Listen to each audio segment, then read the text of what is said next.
leave out an estimated 600,000 without the second dose, and a lot of uncertainty as to when they will get the second dose is rife in the air. The story here on the top header of the front page is the search for killers as detectives trace the girl's last moment and question a person of interest. I will be sure to look at that particular story following the death of this young girl who was found, her body dumped in a sack. Coming to the main story here on the front page of the Daily Nation, or rather one of the main stories here on the front page. The ruling, Uhuru revisits BBI. Now, court declared the process null and void and ruled that President Kenyatta had failed to uphold constitutional principles. On the other hand, when it comes to the fight back, in front of the audience who were captivated at the stadium yesterday, thousands were following these particular celebrations as we were marking the Madaraka Day, and President Kenyatta did hit back at the judiciary for stopping the law review. And quoted here, he said, from the nullification of the presidential elections back in 2017 to an attempt to stop the will of the people as expressed through the BBI, the judiciary, yes, has tested our constitutional limits. Okay? That story has been covered in great detail on page 4 of this particular daily. We will be looking at it in a bit. And finally, the highlights of yesterday's Madaraka Day celebrations at the Jomo Kenyatta International Stadium in Kisumu. They have highlighted, key areas that caught people's attention was from the president's speech to Ruto on the rule of law, Raila's glory, and of course the music and funfair that was there as a source of entertainment. Looking at the People Daily, just one story on the front page. Uhuru takes on judiciary over the BBI ruling, saying that we need to let the people decide, as he went on to accuse the independent institutions of stretching our democratic boundaries beyond limit, adding that Kenyans should be allowed to make a decision on the law amendment bid at the ballot, and it should not end at the courts. That is what the People Daily and the Daily Nation have for us on their front pages this morning. Ray. Now, picking off from where you left off there, just looking at those that are making headlines, Jane, is similarly, the take home from the president's speech during the Madaraka Day celebrations there. My priority remains growing the economy and transforming the lives of Kenyans, says President Kenyatta. He went into a detail to just give some of his achievements in words, citing the growth of the economy at the GDP that has grown to 10.3 trillion from 4.5 trillion under the administration of Mzee Kenyatta, Moi and Kibaki. Well, then 5.1 million title deeds have been issued in the last 7 years. The Lamu Port, the first deep sea port to be built in Kenya since the port of Mombasa in 1896. That's 125 years ago. He also pointed out the issue of the railway, revived the 566-kilometer railway, meter gauge railway. Then also there's the BBI, where Kenya lost close to 1 billion shillings every working hour in 123 days during the 2017 elections, and 30% of the national government budget in every 5 years due to toxic politics. Also, he mentioned the issues of hospitals as well as renal units that have been put in place. In 6 years, 54 renal units have been built across the 47 counties. That is just in a nutshell as to what President Uhuru Kenyatta pointed out as his agenda, rather his track record during his tenure. Albeit issues of the BBI hitting a snag there. According to President Uhuru Kenyatta and his address to the judiciary, he said, "You shot down the people's will." And this is in regard to the court. So today we'll be keenly focusing what is going to be happening in the corridors of justice there, with the petitions being lined up there. Now, some of the twists is that the presence of the new CJ Kome.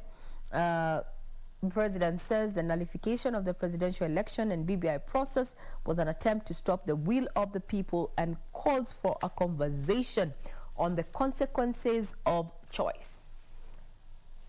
And I say consequences. Whenever we talk about consequences, what comes into my head was that particular statement in regard to we shall revisit. But remember, we are live. We're not here to state our opinions, but we give you a platform to share your views in regard to what will be broadcast for you there. So that is what is happening. The judiciary on the cross. The front page of the Standard has that as a big read, including to issues of COVID-19 and the flaunting of those safety measures down in Kisumu County, as Kenyans forgot for a moment that we're dealing with a crisis that is the COVID-19 pandemic there. There was no social distancing. A majority of Kenyans there did not have their masks on. Are we courting danger, chaos? Well, we'll soon know. 14 days, we will tell. This is just some of what has been given headlines, or rather priority, in this particular daily here, including matters of business and across our neighboring country there, Uganda, where a minister's kin and driver was shot dead in an attempted assassination in Uganda. We'll be giving you details as we focus on the stories making headlines across borders. But in a nutshell, that's what we have on the Standard.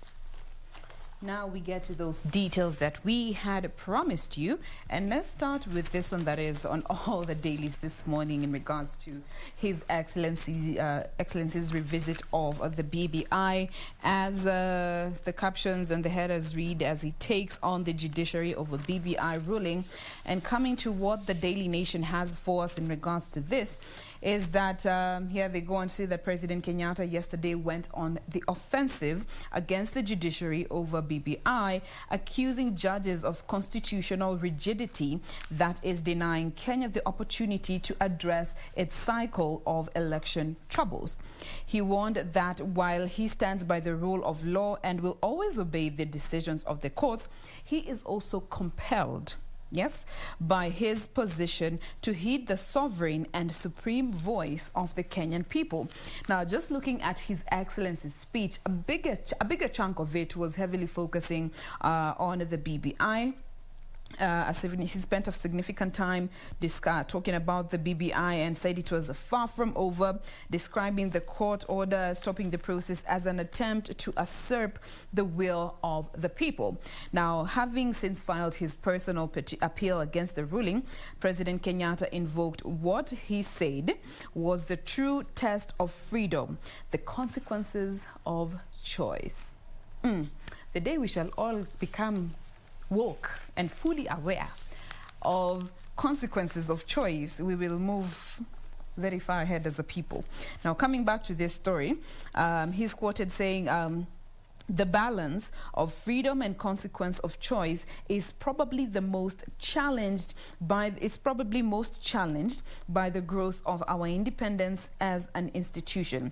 Their growth has stretched our democratic boundaries to the limit, but it has not cracked them. And if what we are seeing here in our country was happening in any other African country, having this BBI process stopped by the courts and experiencing the political turns and twists that we have been experiencing, any other country in the search of perfection would have burst asunder. In essence, saying that we need to let the rule of law apply, and the courts are stretching their limits beyond what the Constitution allows when it comes to how they handle some of these cases. So we are yet to see how this is going to play out. Chief Justice Martha Koome just 10 days ago listened a few meters away to where she was seated at the dais in the stadium, listening keenly to what the president was saying, and we are yet to see how she is going to be handling this particular case, because it is said to be one of the biggest milestones that she will have to handle as the new CJ for the country. Right. Now, to just give some views that have been posted by political analyst Dunstan Omari, and I read quote unquote what he has said. He says, this is in regard to the president's speech: in my own view, the Constitution is a big brother to President Uhuru Kenyatta. It is actually stopping him and his brother ODM leader Raila Odinga from doing what they want. The judiciary, as per Uhuru's speech during the Madaraka Day celebrations, is a dangerous animal that is not in tandem with the reality of the president's wishes. In sum total, the president is likely not going to appoint the 41 pending judges. Remember, what is going to be happening today, being Wednesday, is that the Court of Appeal judges are sitting today, and they will be listening into appeals in regard to that particular verdict that was given by the High Court in regard to the BBI. Remember the question that we have been asking you for the last 3 weeks or so. Did reggae stop, or was it temporal, or was it permanent? Now, the Court of Appeal judges will be sitting today. And according to this particular analyst, they listened keenly into what the president was saying in regard to the judgments that have been made by the judiciary, pointing out the nullification of the 2017 presidential elections as well as the BBI, saying that they went against the will of the people. One of the dailies here says that the recent judgment overturned the people's will, diminished their power, and stifled efforts to fix ills that have bedeviled the country. What is your take, given that the Court of Appeal will be sitting today to listen into petitions in regard to that particular verdict given by the High Court in regard to matters of BBI? Our communication lines are open, especially on Twitter. You can get us on our official Twitter handle at KBC Channel 1 News. We have a Jane Wamboi and Ray Manyara. What is your take in that regard? Now, pointing also into stories that have continued making headlines, now I'd want to shift focus from matters of politics. Jane, if you may. Yes, please. The issue, or rather the probe into the gruesome murder of one businessman there, going by the name Mohammed Bashir Mohamud, man of Somali American, or rather where he's Somali American, that's what they refer to him now. Apparently the FBI has backed off from the murder probe, and the question is why? Now, according to this particular piece, is that the FBI, that's the Federal Bureau of Investigations, will no longer take part in unearthing the killing of the Somali American Mohammed Bashir Mohamud, and this is according to police sources. The detectives at the heart of the case says the Bureau withdrew from the probe, saying it was purely a Kenyan issue. It is not clear why the FBI made that drastic decision, but now according to Bashir's family lawyer, Charles Mado, who had initially confirmed that one FBI agent had been detailed to the probe, and given the trader was an American citizen there. Now, there have been efforts to ascertain as to why the FBI has pulled off, but there's no quite response there, and no one is giving the family, the details that they regard. Now, the family lawyers have written, or rather had written, to the Director of Public Prosecutions, that is Nudin Haji, to institute an independent inquest to run parallel to the police investigations. Now, remember, just to give you a recap, is that Bashir's body was discovered at the bank of Nyamidi River in Kerugoya, Kirinyaga, after he disappeared on May 13th. Now, the 36-year-old contractor went missing after he visited the Lavington-based Miale Entertainment Lounge for Eid celebrations. His black Range Rover seemed blocked by another car, was seen blocked, and shortly he left the establishment. Later, his car was found burnt to a shell in a thicket in Kibiko area, Ngong, Kajiado County. We'll be keeping tabs on that, and may his soul continue resting in peace, and may his perpetrators be found. May justice be served to him and also his family. Jane. Now, to just also pick up on another murder story, and this is the murder of 8-year-old Chantel. This story has been covered on both the Daily Nation and the People Daily. And then looking at the Daily Nation is that More detail has emerged as there was a witness who said a light-skinned woman left with Chantel holding her hand between 3 and 4 p.m. So it has now emerged that when Chantel was out playing with her friends, there seems to be a light-skinned woman who approached her and a few others and was inquiring as to whether there was a vacant house in that area. And she later on walked away holding Chantel's hand. And it wasn't until much later when Chantel's mom went out to look for her and could not find her. And later on that evening, she got a phone call from a woman whose voice she described as a gravely old woman's voice that called her more than 70 times demanding for money. So according to the statement that the girl's mother gave, is that her daughter said that she's going out to play with one of her friends called Sharon. But when she got there, she didn't find Sharon, so she went on to play with a few other people. And these kidnappers were demanding 300,000 Kenya shillings, which did not make sense because, as per the detectives, Chantel's parents are casual laborers at a different organization. Now, coming to the People Daily, it also has more details in regards to this story. And here, as per what the DCI has unearthed so far, is that this gang that kidnapped and later killed 8-year-old girl may have mistook her for a daughter of a police, indicating questions as to whether there was a deal that went sour due to the amount of money that they were asking for. And this is preliminary reports, investigations that have been done so far. So what they go on to say is that Chantel and Sharon, the girl that Chantel was hoping to go out and play with, they are about the same height, about the same size in terms of their body, have about the same complexion, and they had similar hairstyles. So, and their parents do not know each other. However, Sharon's parents are police officers.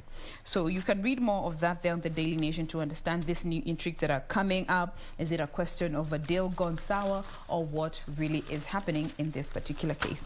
We take a very quick breather. We'll be back to continue with what the papers have for us this morning. Stay with us.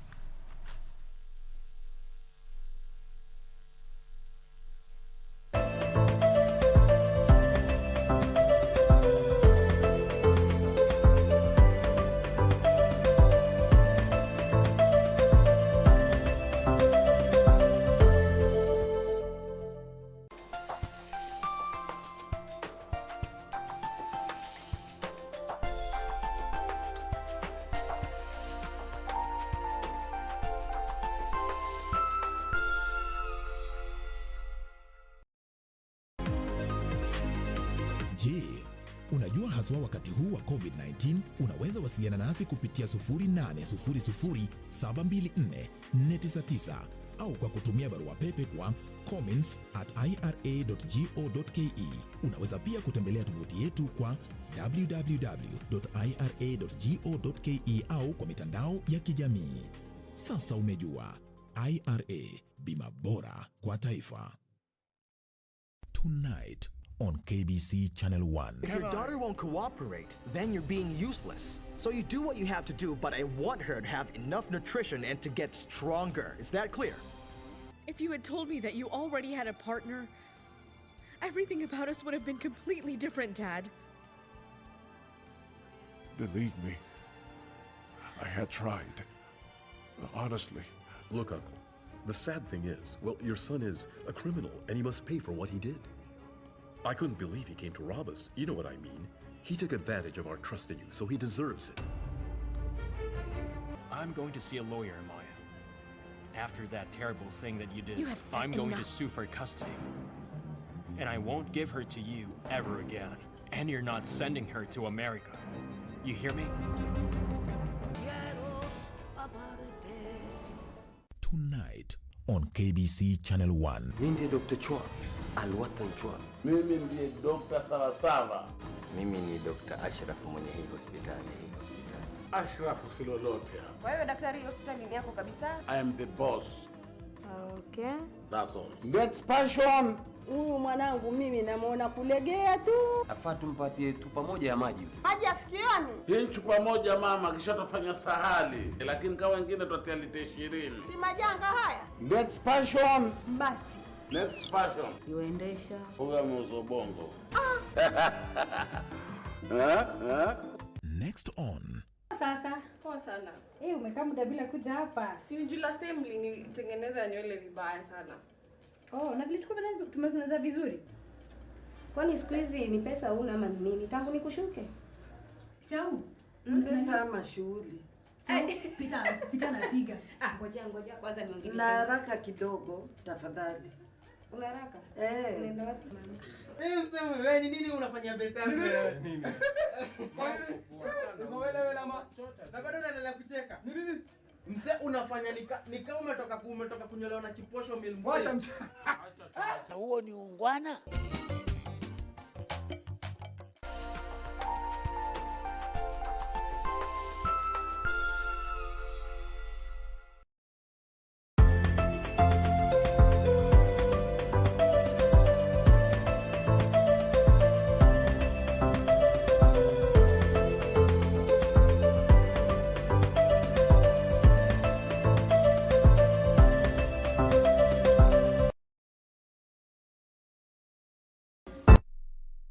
Indeed, you're still watching Good Morning Kenya here on KBC Channel 1, and we're just looking at those stories that have been making headlines in the last 24 hours.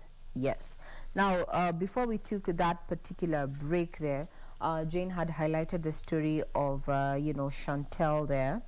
And this is a particular murder probe that is being carried out by the DCI there.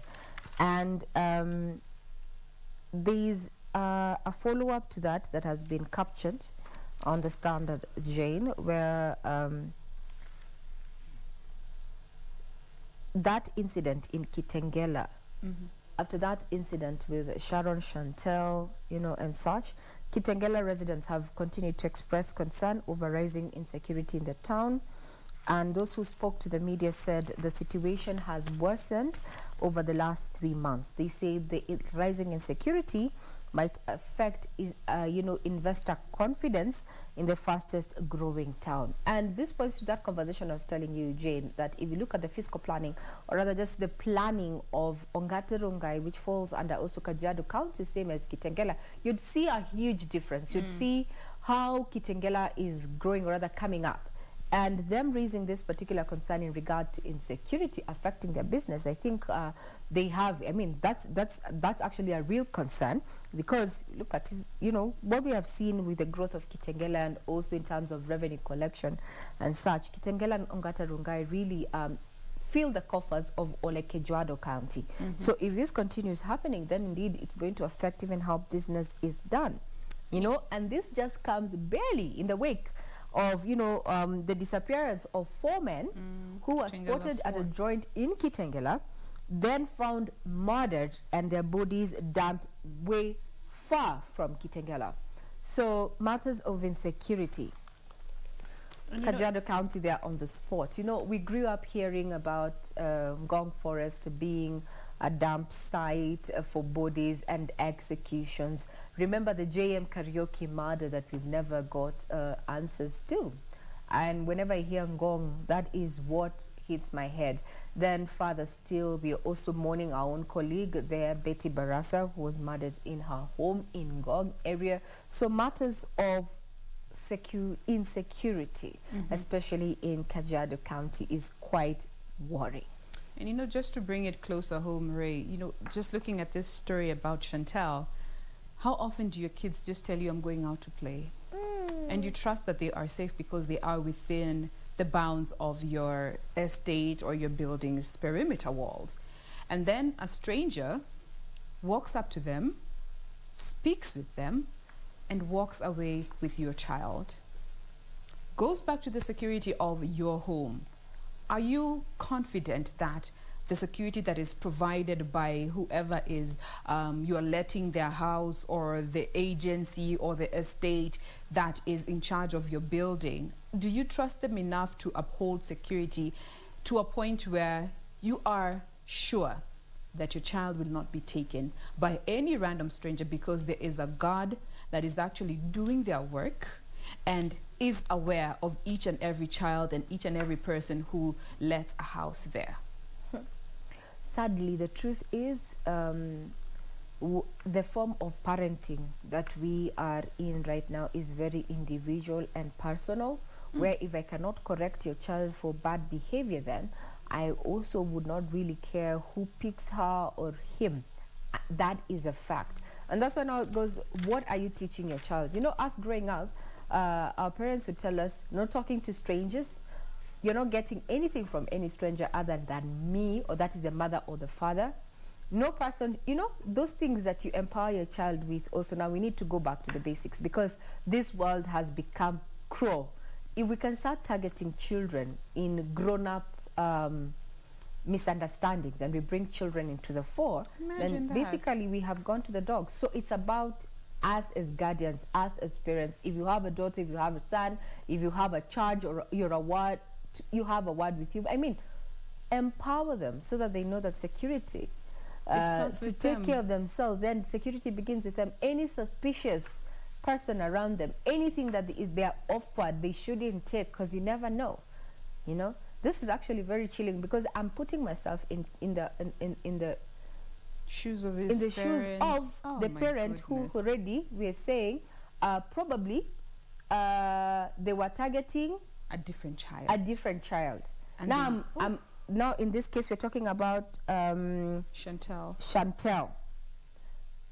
Imagine the parents living with the guilt, knowing that their child was the one who was being targeted, but unfortunately another child, a neighbor's child, was targeted, picked, kidnapped and murdered.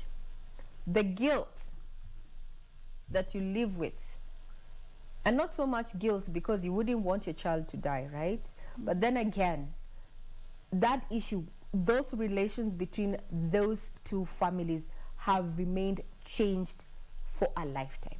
And mind you, as per what the DCI are saying, is that these parents did not even know each other. Yes, they lived in the same estate setup, but they didn't know each other. It was only their children who knew each other. And the children happened to look almost the same, physically speaking. And as per what has been put on the papers, it could have been a case of mistaken identity because of a deal that may have gone sour due to the amount of money that they were requesting for.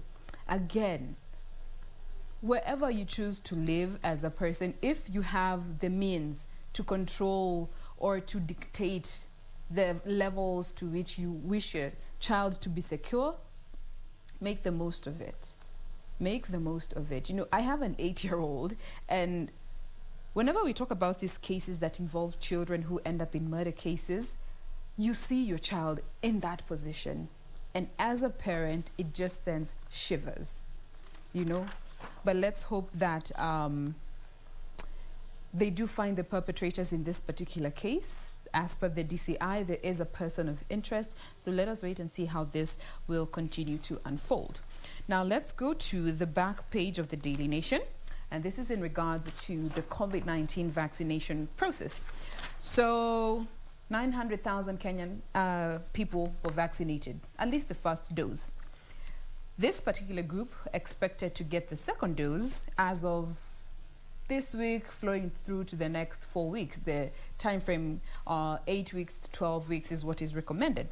But as per what the ministry says, and this is through the National Vaccine Task Force, the chairman, Dr. Willis Kwale, yesterday told the Daily Nation that the available doses will only cover those who received the initial jab and not all of them. There's only 172,000 doses that remain for the second vaccination, while another 130 are expected from the World Health Organization through COVAX program, roughly coming to 300,000 and something doses. That leaves another 600,000 people out of this particular second vaccination drive, and uncertainty is still rife as to when they're going to be getting their second doses. So the ministry is racing against time to acquire the drug, having extended the timeline for interdose administration from 8 weeks to 12. And right now they are just working to get as much vaccines as possibly can be gotten in the short amount of time, and at least to ensure that the first group of people get the full vaccination. So the shortage of doses has been, of course, occasioned by the ban in exports by India's Serum Institute, which is the world's biggest producer of the AstraZeneca vaccine. And we do not know how long this ban will be in play. So the COVAX scheme needs more than 20 billion doses by the end of this month to distribute to countries across the world. According to Dr. Kwale, he said that 30 million Johnson & Johnson vaccine doses the government has procured through the Africa Union, and the first batch of 10 million is expected in just over 2 months from yesterday. So we also have to wait and see. Though they have given a tentative date for receiving of the next batch, we have procured via the AU in August. It's now a question of wait and see, but so far, at least 300,000 people out of the 900,000 that got the first dose will be the only ones who will be getting the second dose, and of course, starting with the priority industry. Ray. Whoa, let's still keep up with matters of health. Now, the Ministry of Health is planning to roll out a massive immunization campaign in West Pokot and Garissa counties following a measles outbreak. So far, one person has succumbed to measles, and measles is a virus, by the way. It's a viral disease there. Now, according to a disease outbreak report by the ministry dated 29th of May, a total of 615 cases of measles have been reported, out of which 31 confirmed are confirmed, and 1 death was reported. Now, of the confirmed cases, 8 are in Fafi sub-county, Garissa County, and 23 in West Pokot. The one death that was reported was took place in Pokot North. We're in the 21st century and we're still dealing with measles there. This brings me to a question: is, are you sanitizing? Are you social distancing? You know, when it comes to matters of COVID-19? Or have we forgotten that we are riding a pandemic there? There's also an outbreak of dengue fever that has also been reported in 6 counties, in 6 sub-counties in Mombasa, and a total of 424 cases have so far been reported, out of which 24 cases have been confirmed. Now, the cases have been confirmed in Changamwe, Jomvu, Kisauni, Likoni, Mvita, and Nyali sub-counties. So while we're still talking about matters of COVID-19, we have other diseases that we're still grappling with. Now, massive immunization campaign to be rolled out in West Pokot and Garissa to stem the spread of measles that has already claimed 1 life there. Hi, Regina. We're in the 21st century, yeah? And there's this online dating phenomenon that has recently taken shape. And coming to this particular piece, love-struck top agency boss swindled of 9 million by Ghanaian. Skiza hii. Ndio wanasemanga choices have consequences. So a senior manager with a mobile money lending agency, which we are not going to mention, was allegedly conned 9 million Kenya shillings by a Ghanaian lover she met on a dating site. So according to the DCI, they have already taken up this case, and they actually posted this case on Facebook. They said that they've already arrested the foreigner, who goes by the name Victor Anane. Hey, Vicky. Said that he met this lady online on a dating site and promised to help her and turn her fortunes around, and she fell in love with him. This woman, yearning for love, security, and a promotion at work, fell for the trick. So he introduced himself as a preacher who performs miracles and promised her that he would turn her life around if she fell in love with him. After he convinced her all this, which did not take long, he started asking for money from her. It is not known under what circumstances but she had already given him 9 million by the time he was inviting her over to his home in Athi River. And when she got there, she was shocked to find paraphernalia associated with witchcraft and magical rituals in the house of the man that alleged to be a man of God. That's when she sort of came back to her senses. Akaanza kumuuliza, what are these? She took pictures of the house and called the police later. DCI walifika huko. They haven't given details as to how they got there, but they found 76,000 Kenya shillings in fake currency and other print materials used to print fake money, and all this witchcraft paraphernalia.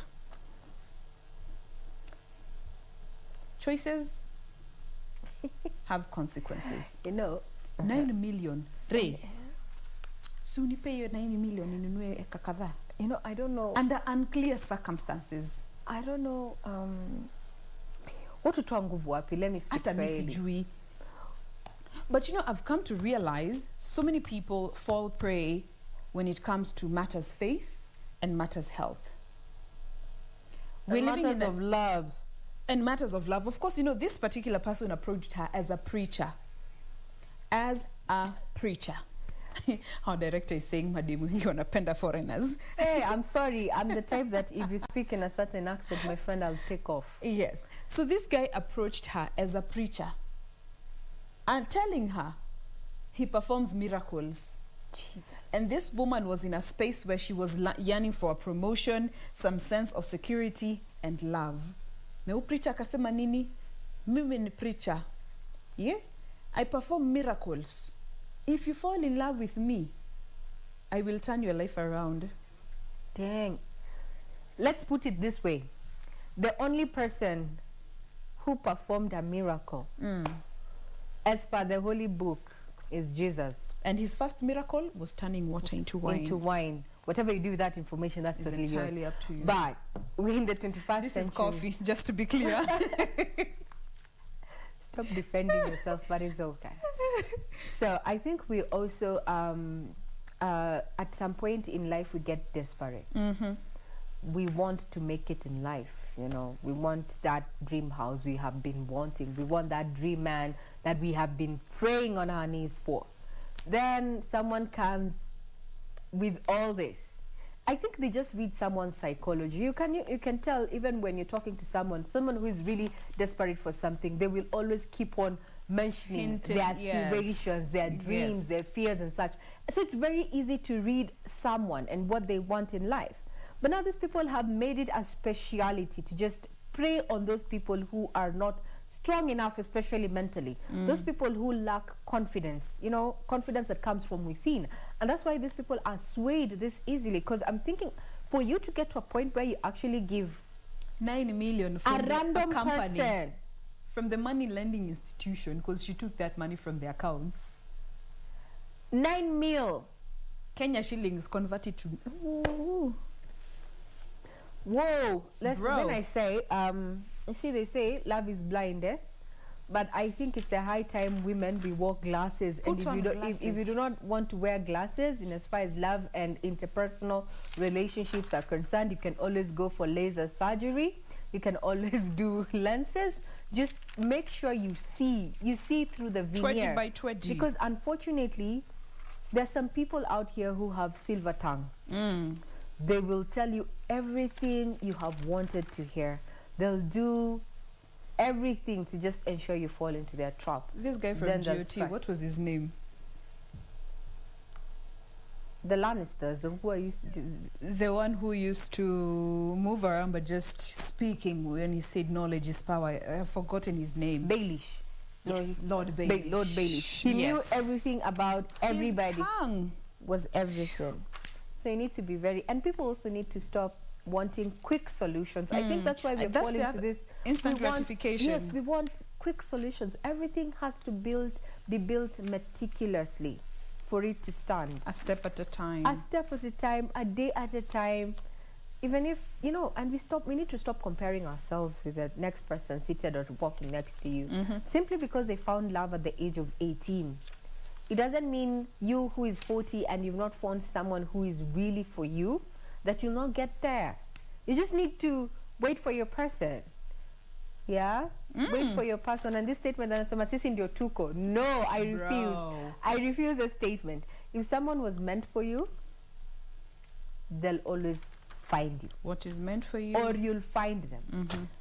Yeah, I believe in a superpower there. But now, 9 million, I can't, yeah.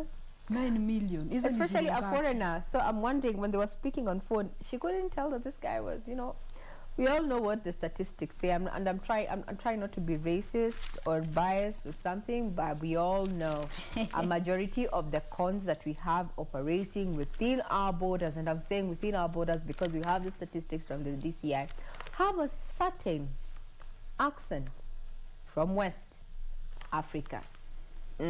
So as you are on these dating websites, and you know these dating websites, they give you a disclaimer. Do not give your personal information there, your phone numbers, your bank accounts, even your real names. So when they give those warnings, they know what they're talking about, because so many people get conned on these dating sites. And here we have a clear case of a top-ranking senior manager in a money lending firm conned 9 million Kenya shillings, and she gave this money even before they met.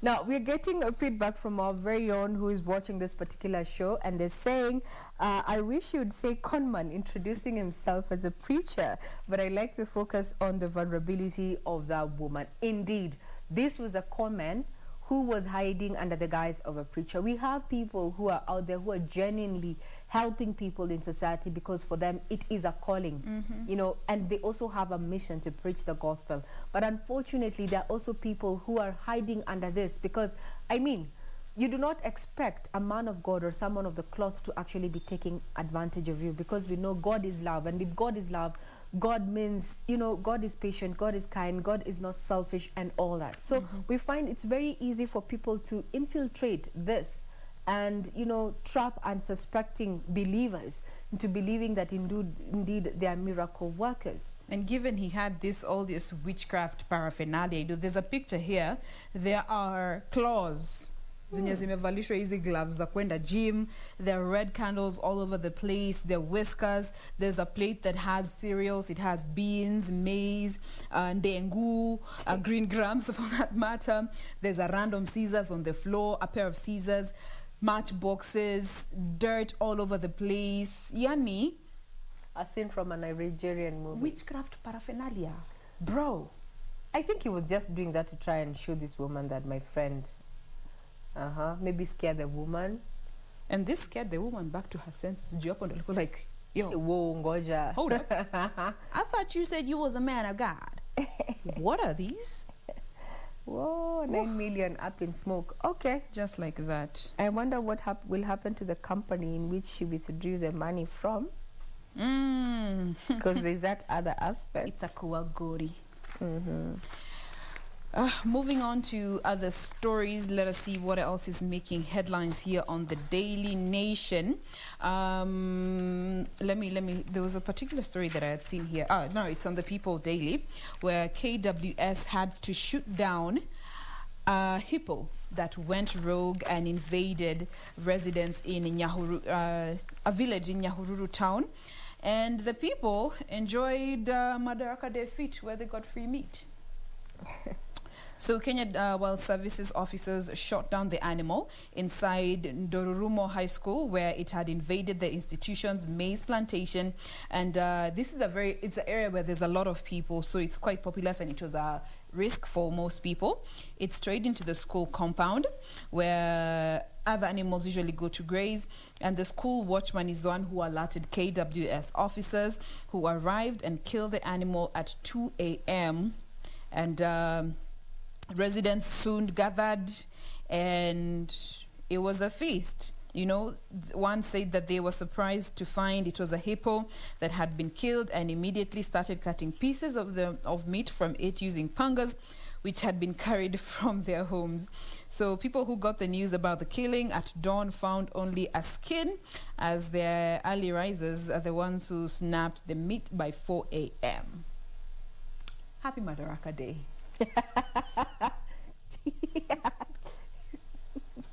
I don't know. I've never. Hey, what to talk wapi? You know, Hippo meat. You know. Anyway, let's say it's survived. No one died, right? No one died. Okay. It happened a day ago, so we are yet to get reports as to whether those who consumed this meat have been affected in any way whatsoever. Good for them. Good for them. That's the only thing I can say. That takes spirit, that takes gusto, that takes faith. I feel it Even tastes salty. How do you prepare hippo meat? It must be really salty. Is it white meat or red meat? I should think red. Do they do it with the skin or without the skin? The ones who came early at around 4 a.m., they only found skin. Oh. So it was skinned by those who arrived early to the party at around 2 a.m. when it was shut down. Wakapata ngozi. What do you have for us before we get to close this segment? Maybe to just focus on what is happening in the sporting arena. Now, athletics, over 400 athletes have been invited for trials this month. Remember, we are working towards the Olympics. So, eyes on the ball. Now, the athletes who attain the qualification mark for the Tokyo may, however, not realize their Olympic dream if their names were not submitted by Athletics Kenya to the local organizing committee in Japan. Newsflash. So if you're an athlete and you have been eyeing the Tokyo Olympic Games, you need to follow up on the details so that you do not miss that particular feat there. Now, over the weekend, a certain Naomi Osaka, tennis player there, Naomi Osaka, well, she's made headlines over the last few months or so, beating veteran tennis players there. Now, apparently, she is finding herself in a fix, and even she had to quit the French Open. Why? She declined to give an interview after playing her first sets, saying that she was concerned about her mental health. And this goes to say that also these athletes, or rather sportsmen and women, need their, a good mind frame to actually perform as they do, may it be soccer, may it running, track and field, and even tennis. So the 23-year-old said that she was not dealing with the media, and that dealing with the media was not part of her job, and then her withdrawal from the French Open triggered a wave of support around the world. Now, quoted here is the Japan Tennis Association, JTA, Executive Director Toshishas. Yes, please remember I come from Mount Kenya region. Ulimi yangu ni mzito, sisi ni watu wa Harvard. Anyway, so this is according to Japan Tennis Association Executive Director there. Toshisa says that the first thing to be considered is Miss Osaka's health. I wish her the earliest possible recovery. So now Japan has joined leading figures in the tennis in rallying around Naomi Osaka on Tuesday after the world number 2 withdrew from the French Open in a row about post-match media duties, saying she had been suffering from depression and anxiety. So she actually quit the French Open. Kudos, and I'm with her. If something that is not necessary for you as a person and makes you feel inadequate, makes you feel depressed and anxious, you need to cut it off. We're in the 21st century. It's all about self-love and self-care. So you can get further details on what is happening in as far as sports is concerned. You can get that on our website, that is www.kbc.co.ke. But before we come to a close, and also remind you that now the Court of Appeal judges will be hearing the appeal case in regard to that verdict around BBI. Jane, you can close it up for us. Absolutely. We just don't want to close before we look at this story very briefly about the shooting that happened in Uganda yesterday morning, where Uganda's transport minister, who used to be an armed forces lead. He was attacked Tuesday morning when he was heading into Kampala. It was an attempt on his life. He is General Edward Katumba Wamala. He was in the company of his daughter and driver, who unfortunately were fatally shot and died at the scene. He also suffered some gunshot wounds and was rushed to the hospital, where he's still receiving treatment, as per what the investigators have said. The scene has been secured and investigations are underway. According to witnesses, they say that 4 men who were masked and riding motorcycles shot around 12 rounds of fired at least 12 rounds on the car, on the driver's side and the rear side, which fatally killed his daughter, the general's daughter, and his driver.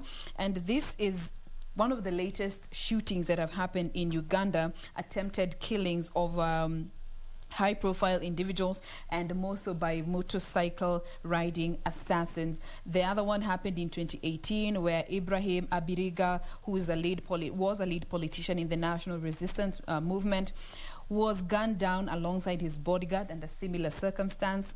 Assassins on motorcycles. March 2017, another 4 masked assailants who were riding motorcycles shot and killed Andrew Kiwesi, who was investigating one of their high-profile cases there. March 2015, Joan Kagezi, who was a prosecutor in charge of investigating the jihadist attack in Kampala, was shot dead by armed assailants on motorcycles when she was heading to her home. So this is something that President Museveni has vowed to defeat: armed assailants, and especially so those riding on motorcycles. More of that on the papers this morning. And with that, we put a cap on matters in the headlines, but we have so much more lined up for you. Do stay with us. We'll be right back.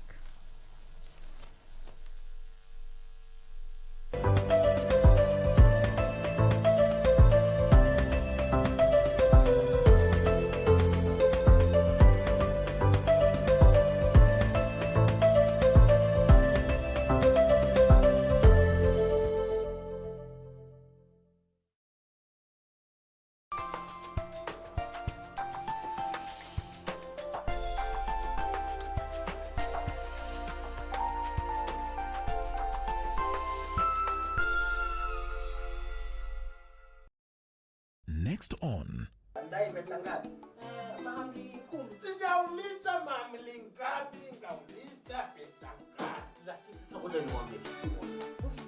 wahenga wanasemaje? Asifuzwa na wazazi wake hufuzwa na dunia. Ndio mambo mnayoyaona jamaa, anakula kama mchwa.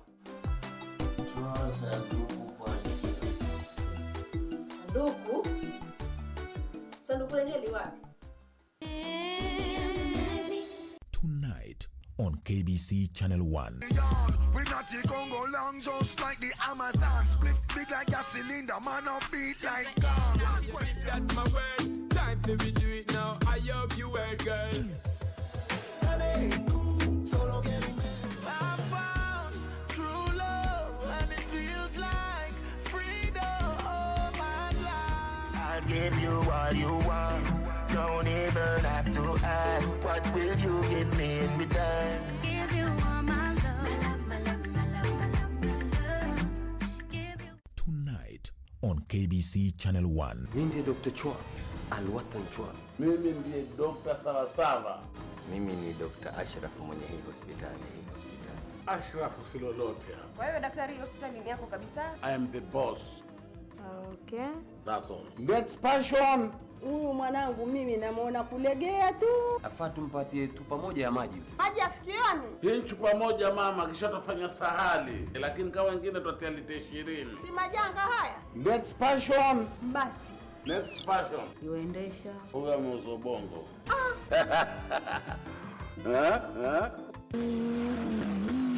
The greatest rally in the world is back in Kenya. Catch all the action of WRC Safari Rally live and exclusive on KBC Channel 1 from 24th to 27th June. See the world's best drivers navigate their machines on Kenya's rough terrain at breakneck speeds. Experience the thrills, adrenaline, drama and excitement as man and machine do battle. Don't miss out. WRC Safari Rally, live and exclusive on KBC Channel 1, your true sports partner.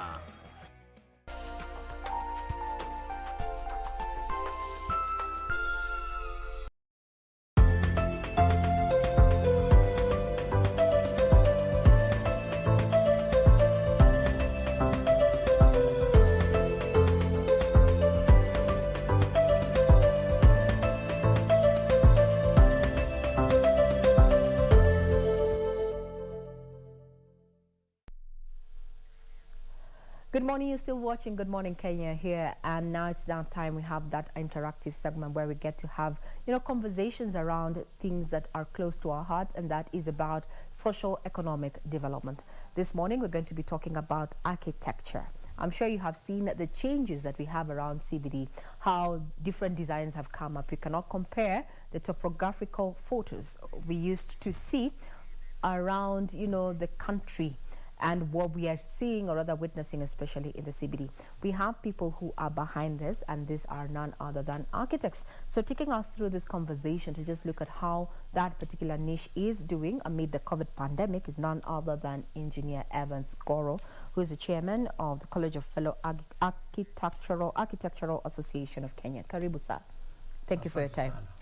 Now, when you talk about architecture, this people often confuse it with the draftsman, the person who actually draws. So there's a huge misconception as what architecture is all about. Maybe we can start up from there. Or maybe I propose something else. Let us look at the building industry, which engulfs architecture. Everybody else. Yes. Before we look at the value chain, now the architect, architect is the person who tries to understand the user, what they need, and create space for it and makes it available and usable. And thereafter, he involves himself with other consultants in the building industry to be able to literally provide what the consumer needs.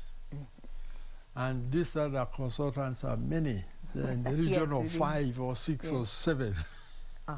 Very well said. Thank you for giving that particular overview, because we need to understand within the value chain where architecture comes. And I like what you have said, that the architect is the one who goes further to understand the consumer needs.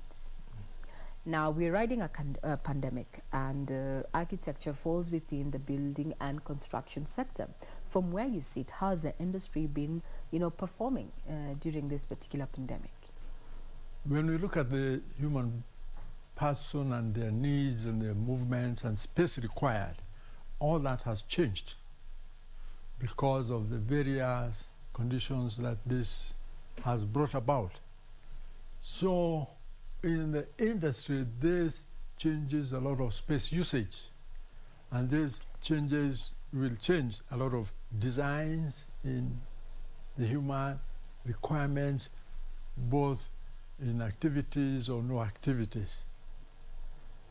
This will call for further research and understanding into the design.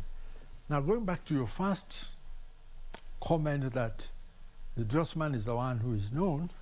Yes, the one who in the building industry, we Yes. have that concept Yeah. that the person who wants a house only needs a draftsman and a fundi. Yes. And the house is done. Yes. That is not the proper concept, and that is why we have a lot of failures in these systems that the user needs but does not get any service for it. A draftsman is there to assist the designers, and the designers are quite many. There's an architectural design, there's an engineering design, and so forth. He is there to save the time of a consultant by putting things into perspective.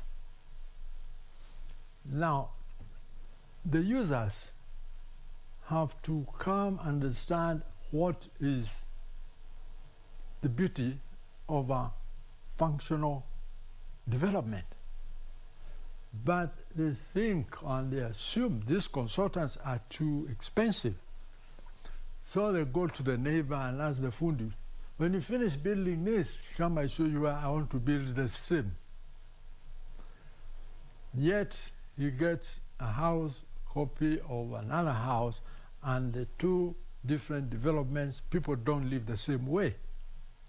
So they are not functional. And it is good to appreciate that professionalism is one of the biggest concepts that needs respect. One of the best professionals that is respected is in the medical world. You go talk to a doctor for 5 minutes. On your way out, you're told by the secretary, bring 5,000, you don't bargain. But when you want to build a house of 10 million, you don't want to pay for services provided for it. You're given windows of the wrong size, doors of the wrong place, rooms that don't relate to each other. You're forced to live in your house the way it is built instead of living the way you want. That's where the failure is. Cost cutting. Cost cutting. And how it affects how we, the setup of the building. So, Yeah. Sir Engineer, I want us to go through the trends, because you've said with the pandemic, consumer needs are changing. Yes, heavily changing. Yes, let's talk about the issue of space, because when we all started riding this COVID-19 pandemic, there was a series of campaigns. One is work from home. If you don't have to be in the office, don't be in the office. Working on a virtual platform. How has this now affected, what trends are we seeing from that, especially when it comes to building and construction, from the office to also the homes?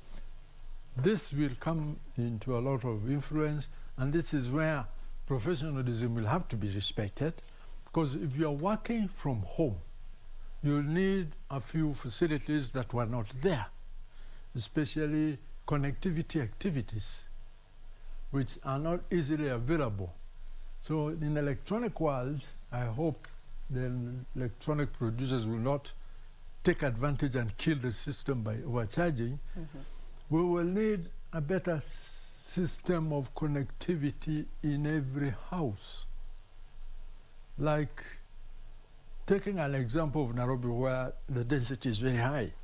If everybody went back to their house to work, how will they connect and relate to each other across the required area? You will need electricity, you will need internet and all this. And this was not a requirement before. Will they be able to afford it? Will the employer be able to provide it? Are we going to network our buildings properly? Now here you go and look for a fundi, you will not work, because the fundis don't know these things. So the fundi here is being smoked out. The other side is when we go into the water issue. Now, water issue has gone up, the demand for it. Do people have that running water? No, very few have it. Who is going to provide it? Where is it going to come from? This is a very basic requirement, and it has to be provided for people to stay in the same premises for 24 hours because they are not going to the office, and most of it has had better water than the houses. This will change the whole concept in the building industry.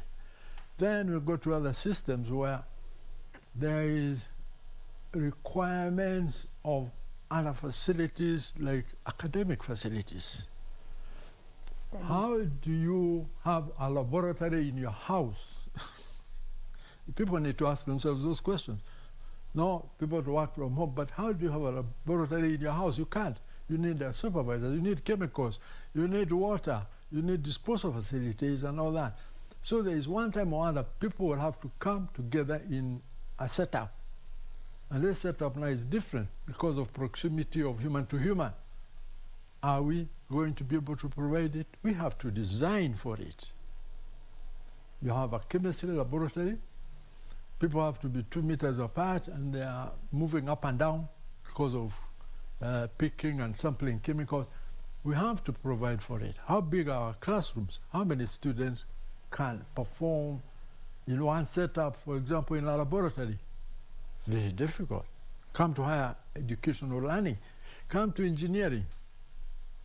how do you have this concrete laboratory performing and you have a class? So let's say like now, University of Nairobi, the classes range from 150 to 250 students in one class. How do you have a laboratory being used, and when it was built for 25 people? Now that will have a big bang in the building industry. Building industry. Yes. Now, sir, you've mentioned something the issue of, symbiosis, people seeing beyond that. And Yes. we've seen some of the emerging trends, especially in architectural designs, not just within local, but also on international basis. We have seen people have now merged. Now we have smart buildings, focusing on convenience and efficiency. Is this a trend that we are likely to see catch on? And from where you sit, futuristically, where would we be? One, the design is highly controlled by a few factors. It is not that the design of a house in France is better than a design in house in Kisumu.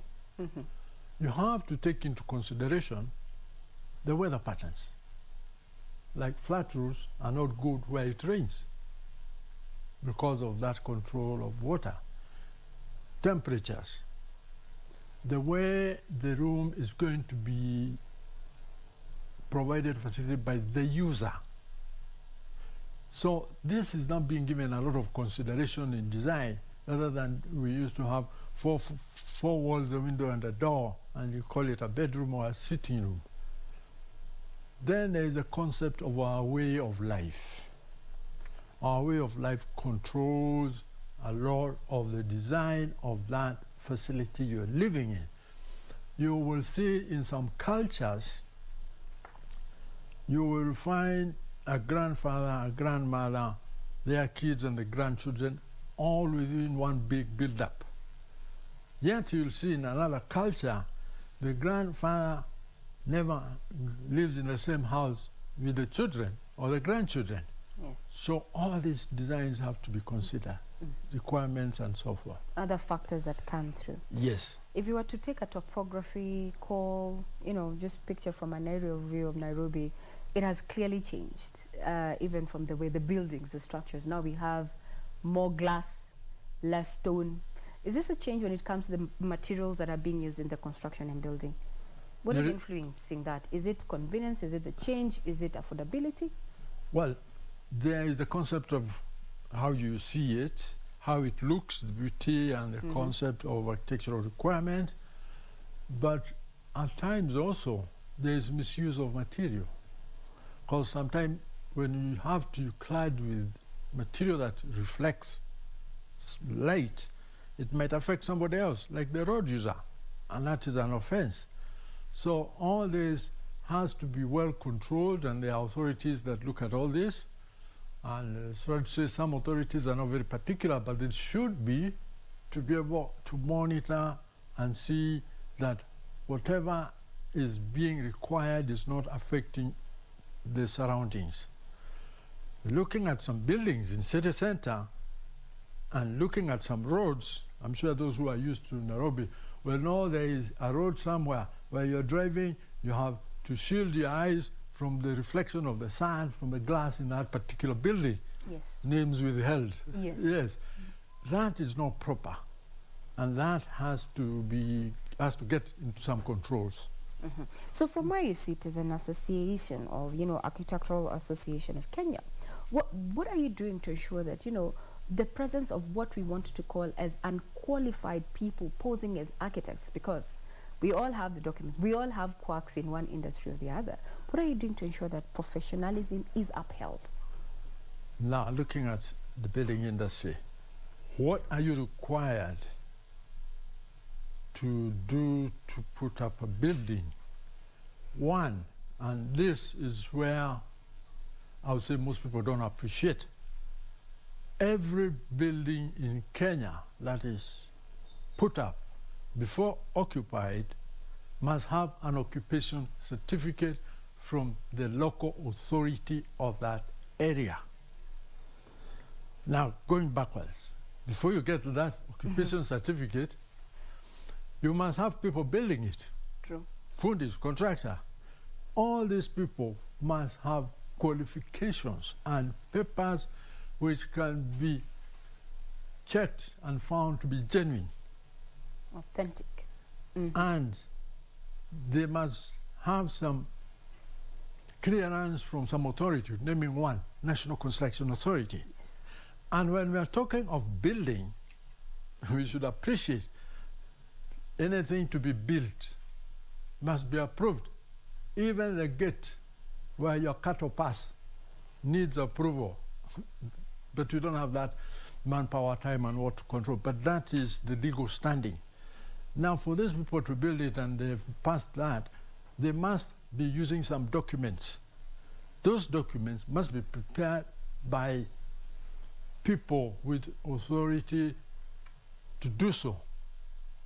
And when they prepare them, they must pass through the local authority for approval, whereby the local authority looks at whether that region can take that construction and so forth, and whether it meets the planning requirement and all that.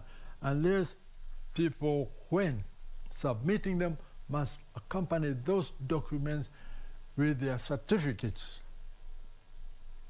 And these certificates must be genuine, they must be counter-checked, and so forth. And it does happen. Now, in some cases, when we submitted with these certificates, those certificates were being misused and given to other people to submit other projects, and this was becoming tedious because some of the local authorities are not that serious in documents control. But now that we are going paperless, online, we are able to curtail all those issues. Two, there are not too many local authorities that have been able to go online. So we are hoping very soon we'll catch up and have everybody online so as to control the system. That way, with that system being followed, we'll get proper building, construction, and facility provided to the user the proper way. Now, these people, consultants, so-called, must be real consultants. They must have been trained properly in the institution that have capacity to train. There are many institutions of training, but most don't have capacity to train. But they purport to give papers, certificates, and so forth that can indicate that somebody has some capacity to design. But this is also being controlled by the governmental boards that control these designers. There is the Engineers Board of Kenya. Yes. There is BORAX, Board of Architecture and Quality Surveyors of Kenya. Those two bodies have capacity to control the system. So you, the developer, when you want to develop something, ensure your designer has the qualifications you need, and you can counter-check this online by linking to those two boards and finding out what level of capacity they have. Yes. Now, that is where it comes to, the policy and such and the authorities in terms of oversight. Now, let's look at, for example, you've said within the CBD in itself. Yes. We have been seeing, a crop up of, or rather movement, especially to the peri-urban areas. So when it comes to urbanization and construction, who is leading who? Is it the need that has been constructed by, that has been borne by the user, as you've said? Architects understand the user, or what is driving this, the growth in the construction and building? Looking at urbanization, the first thing that we need to look at and pay respect for is the planning.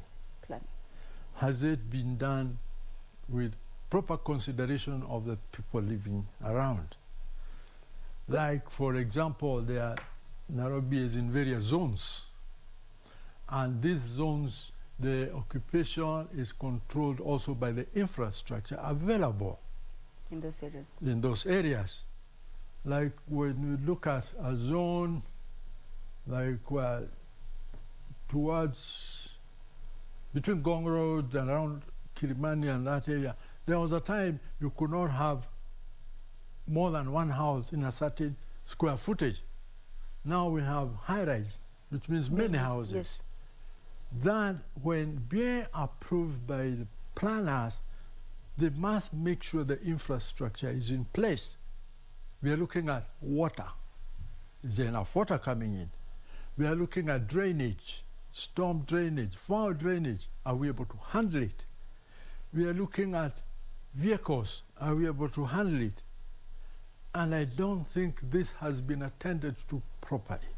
So we have all those issues that need a lot of attention. So what is the risk? Now, you've already that's a problem. So what is the risk, and what would be our way out? Because, I mean, we are too many of us in a the very risk small is there. space. One of the biggest, I call it not risk, challenge. Challenge. You have very well qualified people who are supposed to be working, but if you look at their 24 hours in a day, they do spend 3 hours sitting in a car that is moving slowly because of traffic jam. That is not proper. Something needs to be attended to as to how this person should spend the least time but should be working and giving some good product. You're looking at water. Very few people in Nairobi can open their taps 24/7 and water comes out. Where is the shortfall? Is it the Mwananchi? No, there's a planning issue feeling somewhere. Looking back into this planning issue, where is it held in place and who is responsible for it? Good question. Is it the engineer or the architect? or the owner, or even the contractor? Or the contractor or the user? No. There are some governmental bodies that are supposed to take care of these issues, and they don't. And when they are not having good capacity, they don't subcontract it or consult the proper people. So there is a big link into all of this. This network is not a circle. It has openings left, right, and center that needs to be really attended to. And one of the biggest challenges we've seen in the building industry is local authorities have not been given capacity and personnel to do their jobs right. There was a time, I can quote one local authority, it's about 1.5 hours drive from city center. I submitted my design and it was approved by somebody holding a diploma, and he was not an engineering or architectural line, he was a planner. Then you wonder, how does he know about architectural work or engineering work? He doesn't. All he does is spend his signature on a piece of paper and say, that is cleared, now you can talk to the developer and let us monitor how you're going to build it. And on your way, unaweza kumpatia lunch. Those habits are bad. Or the issue of graft. Yes. The issue of graft and how it's affecting professionalism. A lot and heavily. Going into that, maybe we can scratch a bit of the building industry. Yes, because this is something that has affected the user. The user? That, I intend to spend this amount of money on this project, but someone somewhere wants something so that I can actually finish my project. And therein, now you're saying even you who is rendering the service, you at times are required to cough something. So how do we go about it? We find ourselves in this situation, what do we do? Yeah, let's look at this professional body. Yes. The members, are they involved into this participation? I'll not answer for them, but look at what they are doing. You're their chair, you would answer. There is a gentleman, he needs services. He needs to put up a house for his family. He's got children, male, female, and worker and so forth. And he talks to the consultants and tells them, I would like to spend, when I look at my activities into this investment that will take about 3 years, I like to spend about 9 million shillings. But provide space for this family I've laid out for you. He said, fine, we will operate within those controls. And they do operate within those controls. But when it comes to what they are doing and what he will pay them, he has no respect at all. Because if he is given the control book, it's part of the laws of Kenya. Yes. Chapter 525. It controls architects and conservators. The other chapter is chapter 530, which controls engineers. It tells you how much the minimum amount of money you should pay them. Please quote the minimum, not the highest, the minimum. The minimum. And anybody who pays less than that is in contravention of the law. Of the laws of Kenya. Mm-hmm. So, looking on average, this man wanting to spend 9 million shillings, when you add those chapters from the laws of Kenya, it comes, depending on the intensity of the requirement of this building, it comes to about 15 to 12% of that investment. Mm-hmm. Okay? I'm doing rough math. Okay. I've gone to around 10% of 9 Okay, million. let's go with 10%. Yes. That means this man, out of his 9 million, he needs to put 900 aside for his consultants. Opening up your mind and ideas. Have you ever seen a Kenyan developer putting up a family house and paying consultants 900,000 or $1 million? You tell me. No, they even want to pay 90, forget 900. Mm-hmm. So, is he breaking his finger or his arm, the developer? That's a question they should answer, because they have no respect. But when they go to the doctor, 5 minutes, 5,000, they pay. So what I'm hearing so is from what a we need to professional- do is educate the developer to appreciate this service provided and the cost of it. Mm-hmm. I don't blame all of them, because some of them do not know that service properly. But there are those who know. Okay. There are Now, those who as know we take a and break, take sir, advantage as we of take it. a break, Engineer Evans Goro, we are opening up this platform to conversation.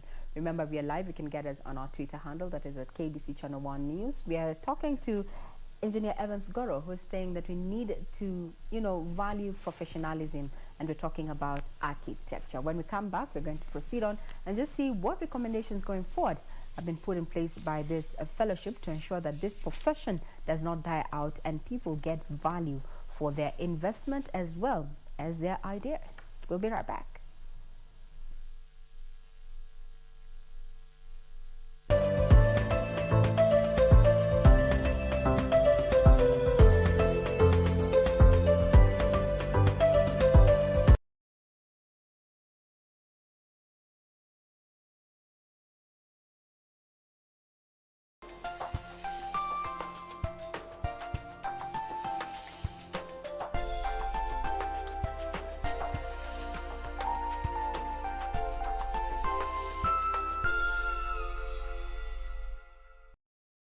Tonight on KBC Channel 1.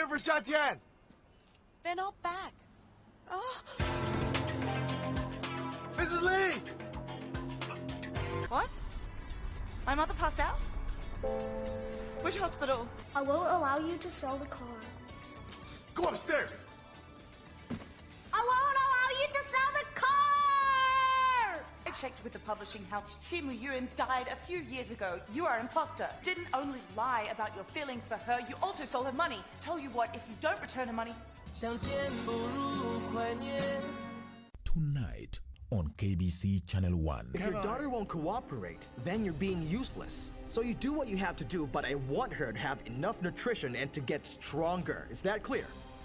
If you had told me that you already had a partner, Everything about us would have been completely different, Dad. Believe me, I had tried. Honestly. Look, Uncle, the sad thing is, well, your son is a criminal and he must pay for what he did. I couldn't believe he came to rob us. You know what I mean. He took advantage of our trust in you, so he deserves it. I'm going to see a lawyer, Maya.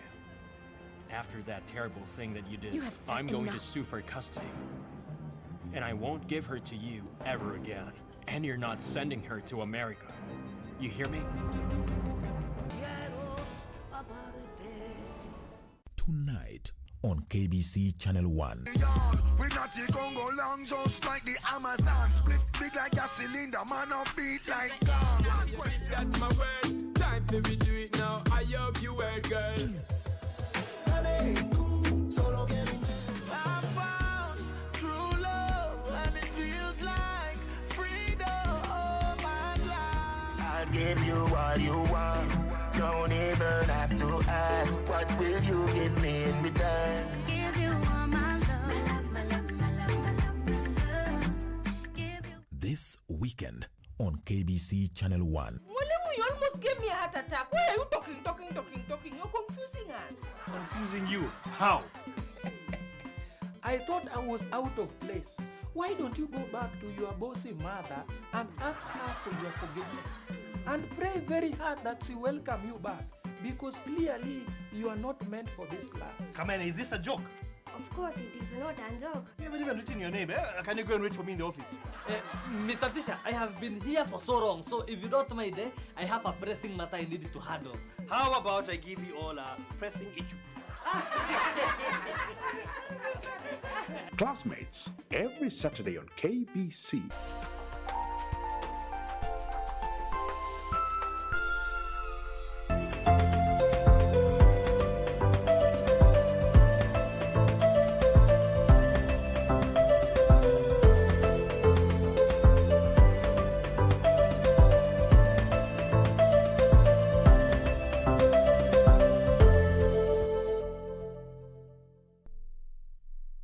Kenyan here, we're talking about professionalism when it comes to matters architecture. Joining me, or rather in studio, in person, is none other than Engineer Evans Goro there, who has taken us through the policy as well as what is happening on ground when it comes to that value chain that is construction and building. Kenyans are willing to make investments when it comes to owning homes and buildings, but they're not ready to cough up what is required to get that particular functional project, yani value for money. So we're talking about this conversation, and we are not just here in studio, but we're also joined by two other gentlemen who are joining us via Zoom this morning. This is none other than the president of the Fellowship of Architectural Association of Kenya, Mr. Wilson Mugambi, as well as the vice chairman of that very same organization, Sir Alfred Aluvala. Thank you very much, gentlemen, for tuning in and getting in as far as this conversation is concerned. I'd want to rope in the president of the Architectural Association of Kenya. That is none other than Wilson Mugambi. Maybe you can shed more light into this matter of zoning.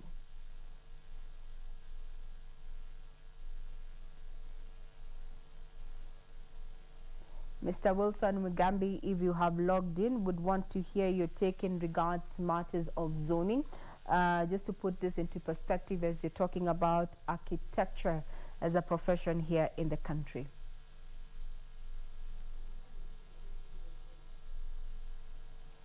It seems sound is not getting through, but once we get the two gentlemen online, then they will be giving their views in regard to matters of zoning as well the cost of development.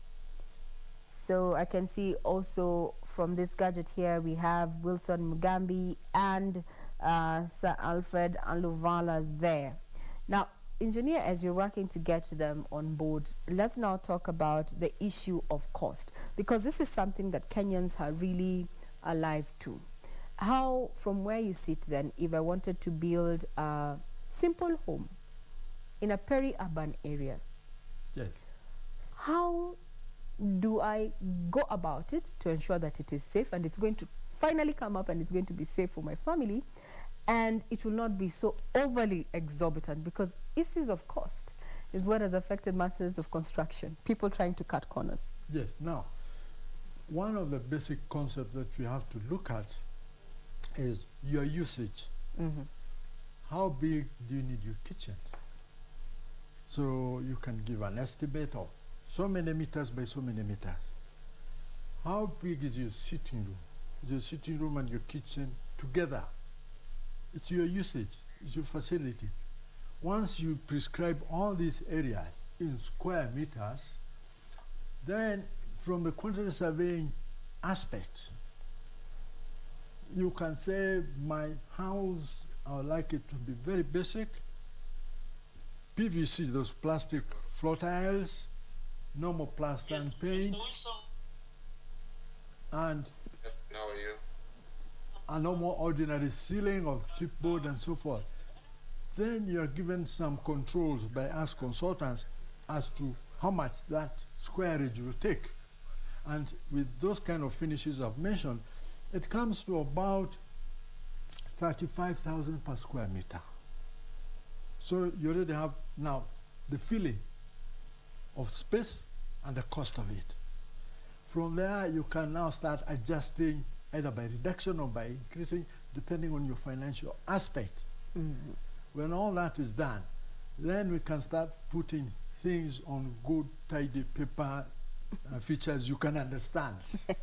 I think that helps you out. Yes, that gives me a perspective, you know, if I really wanted to get into building and construction there.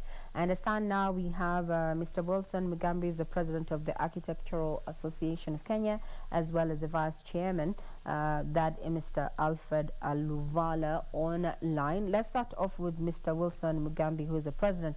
Maybe you can share more, or rather just help us understand the issue of zoning when it comes to, you know, architecture, or rather building and construction from where you sit. You know, are we getting it correct, or are there missing links? Good morning, Sir Wilson.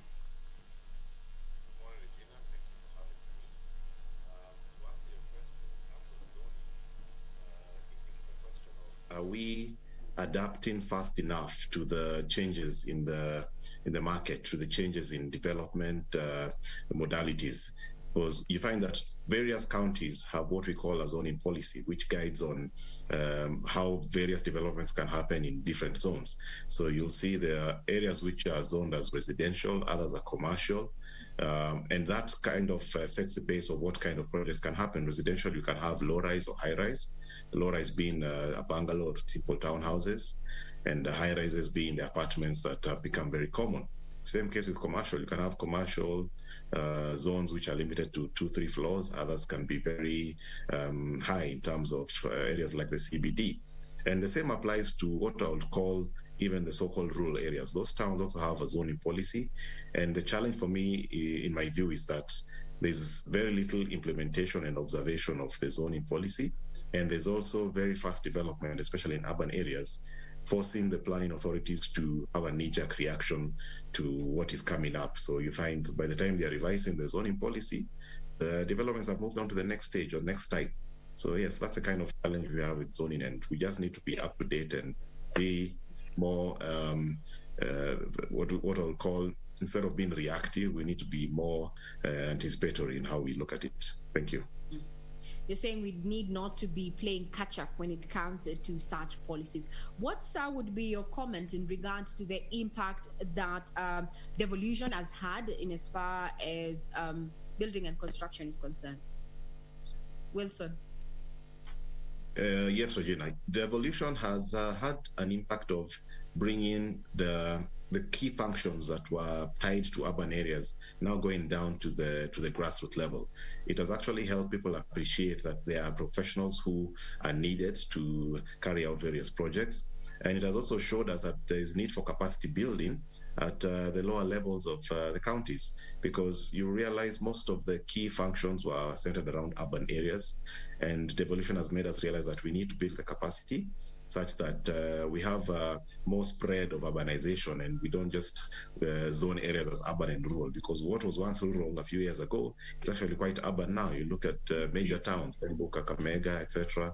there's quite a bit of urbanization happening, and devolution has actually had a very big impact in that. Very well said. Now let's rope in Alfred Aluvala, who is the vice chairperson of the Architectural Association of Kenya, to just, chip in the issue of the cost of development. There we've already heard from Wilson there saying that matters of when it comes to issues of devolution, it has a positive impact, just disseminating or rather distributing this buildings down there. County offices required, we needed county offices, they're already up and running, and projects down in the devolved units. But now how do we rein in on the cost of development? I had an earlier engaged just a few minutes ago there, Engineer Goro, who's with us in studio, to just help us understand what I would require was just building a home for a simple family in a peri-urban area, the outskirts of Nairobi, what I need to go through, or rather what I need, so that it doesn't become too exorbitant, but it still remains, or rather it attends to my use as a user, functionality. Sir Aluvala, to you. Thank you. Regina, let me first of all adjust something you said. I am the vice chairman of the College of Fellows of Architectural Association of Kenya. What I would say is that the cost of a building depends on what goes in. And very many people keep on saying that just a simple house. A simple house could mean a small sized or big sized. Small sized could still be more expensive than the big sized, depending on the materials, the quality of materials one has decided to use. You may choose to use golden handrails going up the staircase, while somebody else may just use timber on a small or big house. So the cost of a building will depend on the quality of materials the client would want to use. So if you, Regina, as if you are my client and you want to put up a residential house, of course, very many things, we shall ask you very many questions. How big do you want your living room to be? How big is your bedroom? How big is the kitchen? And so on and so forth. What type of roof do you want? What type of finishes do you want? That is on the floor, in the ceiling, on the walls. What type of windows do you want? Probably you want aluminium windows, or do you want steel casement windows? All those ones do not have the same price. So different prices, different materials call for different prices. And this, if it is in Nairobi, it could probably be slightly cheaper because most of the manufacturing companies are nearby. If you now decide to put the same house in Wajir or Mandera, of course there is transport part of it, so the price of materials tend now to go up and so on. So the farther you go out of Nairobi, the transport cost, the labor, because you may want to import labor, qualified labor from Nairobi to go to, say, Wajir. So that again affects the cost. So very many factors affect the cost that goes into a building. Very well said, sir. Now, let me just throw some spanner into the works there. We have seen the government really concentrate on the issue of, promoting what they call social housing as well as affordable housing. And there's been quite a question there. What constitutes affordable housing? What makes a house affordable? From where you sit, maybe you can help us understand that conversation, because the conversation that has been thrown back and forth, and some have said the fact that there's a lot of misunderstanding to that. That's why we're seeing the private sector shying away from, really investing in the affordable housing niche. Mr. Alfred. Yes. Again, using the same reasons I have given, once the government wants now to reduce the cost of a building, you will now they'll tell you that can you give us so many units, each going for so much amount of money. So we want to sell, we want people to buy these houses for 2 million, at 2 bedrooms. Now, when you it now goes on to like the architect will be asked to design. So once the architect has designed what we may call a low-cost building, sort of depending on the size and the quality of materials that go in, he will have a discussion with me as the quantity surveyor, and then I will cost it, and then we discuss and say that, look, this building has gone beyond 2 million, it is now 2.5, and then we continue to adjust, probably to reduce the bedrooms a bit, to reduce the kitchen a bit, to reduce the living room a bit, and also to adjust the quality of materials. So everything has to be adjusted to fit into what one may call affordable. So if you want, if it whatever it may mean to affordable, it basically means what can you put, how much does it cost? If it is going to be 3 million, you must design. If affordable is 3 million, it must be designed to that size, to that cost. If it is 5 million, it has to be costed or designed to at that amount of money. And that amount of money is determined by all the professionals coming into play, in that the ones who design will design, design, and then if it has gone beyond the limit where one was considering as affordable, then we shall now do what we call value engineering. Value engineering is to decide on what to adjust downwards or upwards or quality-wise or adjustment. Don't use this type of tiles, use this other one. Don't use timber, use this material. So we now discuss along those lines until we reach what may be considered affordable for that particular range. Mm-hmm. Thank you very much, sir, for elaborating there. The cost of development totally depending not just on the use of that particular structure, but also the materials there to be used. Maybe the reason why private sector is still shying away from investing in affordable housing. Now, as we work towards coming to our close, gentlemen, I'd want, since we have the president, the chairperson, the chairman, and his vice of the College of Fellows of Architectural and Architectural Association of Kenya, I'd want you to give us, your take in regard to matters of professionalism when it comes to building and the building and construction sector. We know the issue of value for money. What you pay, you actually get what you paid for. That is very true in this particular subsector. And even as we go forward, what should we expect from this particular subsector? Let's start off with Mr. Wilson Mugambi, who is the president. Sir, to you. Thank you. Thank you, Regina. I think on matters of professionalism, we need to be very cognizant of the fact that the most efficient and cost-effective professional is not the one who will come and charge the highest fees.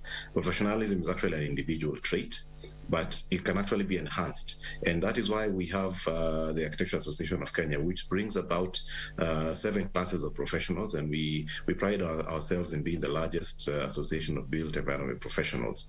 And professionalism means you're able to conduct yourself in a manner that upholds the very tenets of your profession, whether you're an architect, engineer, town planner, QS, landscape architect, construction project manager, or environmental design consultant.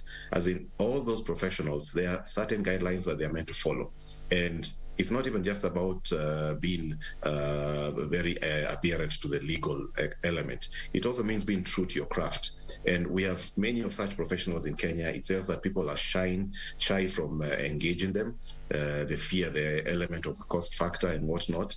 I think professionalism is something which comes at an individual level. And it's, of course, enhanced by the legal framework that we have. But foremost, it comes at a point whereby we need to be true to our various professions, and with a concerted effort by each and every person involved in any project, then you'll realize a good project and ideally, our industry is one of referral. If I put up a good structure, a good house, or a very good building for Regina, she will refer me to the next person. And that's where the professionalism comes in. If I was not professional enough, if I was not listening to your requirements, if I was literally swaying your project in ways that you are not comfortable with, then you wouldn't refer me to anyone else. And that's how we build our names, by ensuring that we adhere to the set regulations, but we also are very passionate and ensure that we deliver what we need to deliver for our clients. Thank you.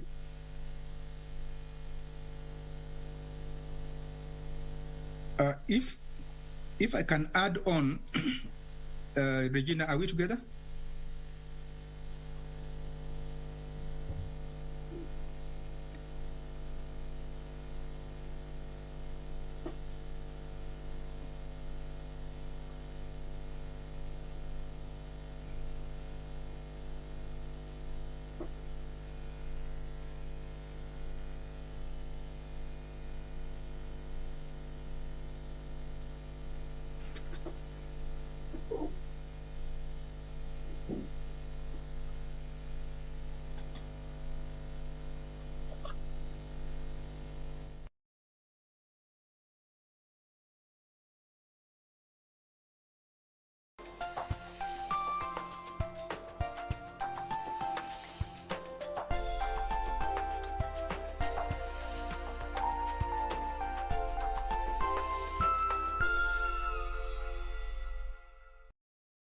Tonight on KBC Channel 1. Mimi ndiye Dr. Chua, Alwatan Chua. Mimi ndiye Dr. Sawasawa. Mimi ni Dr. Ashraf mwenye hii hospitali. Ashraf si lolote hapa. Wewe daktari, hospitali ni yako kabisa? I am the boss. Okay. That's all. Next passion. Huyu mwanangu mimi namuona kulegea tu. Afaa tumpatie tu pamoja ya maji. Maji asikioni. Hii chukua moja mama, kisha tufanya sahali. Lakini kama wengine tutatia lita 20. Si majanga haya. Next passion. Basi. Next passion. Yuendesha. Huyo ameuzwa bongo. Tonight on KBC Channel 1. Over Shatian. They're not back. Oh. Mrs. Lee! What? My mother passed out? Which hospital? I won't allow you to sell the car. Go upstairs! I won't allow you to sell the car! I checked with the publishing house. Chimu Yuan died a few years ago. You are an imposter. Didn't only lie about your feelings for her, you also stole her money. Tell you what, if you don't return her money...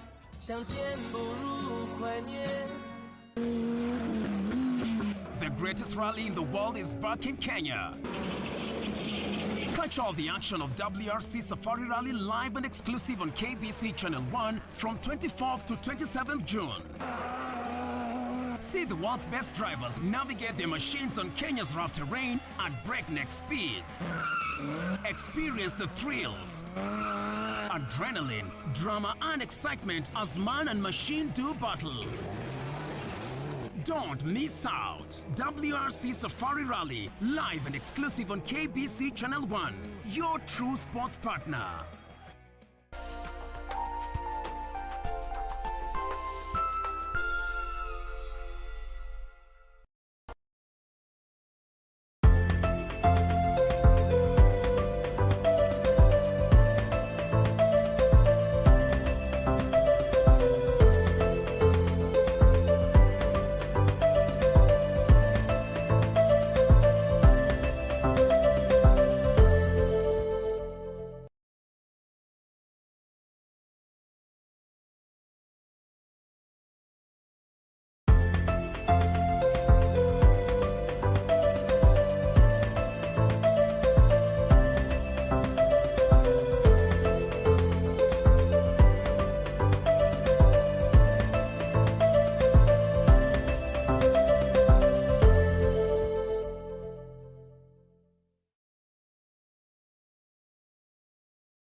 KBC Channel 1. We not the Congo long, just like the Amazon. Split big like a cylinder, man up beat like gong.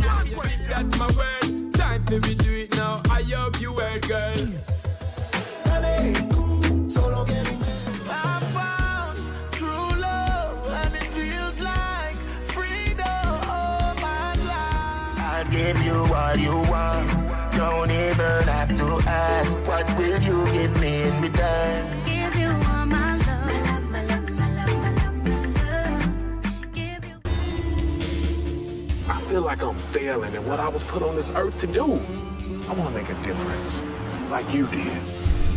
You can never underestimate the power of grace. Listen, Donald, I'm sick about the man's family. I was called to minister to people. That's what Mac's doing in my life, Deborah.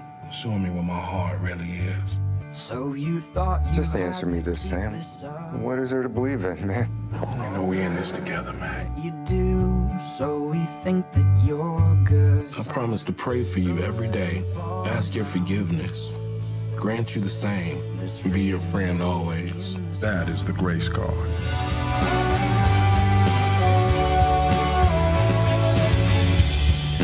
The Grace Card. Next on. Bye. Tiff. What is it, Eric? Is that Tiff? At least find out who Glenn is working with. Ndamsaka alafu nitakushow.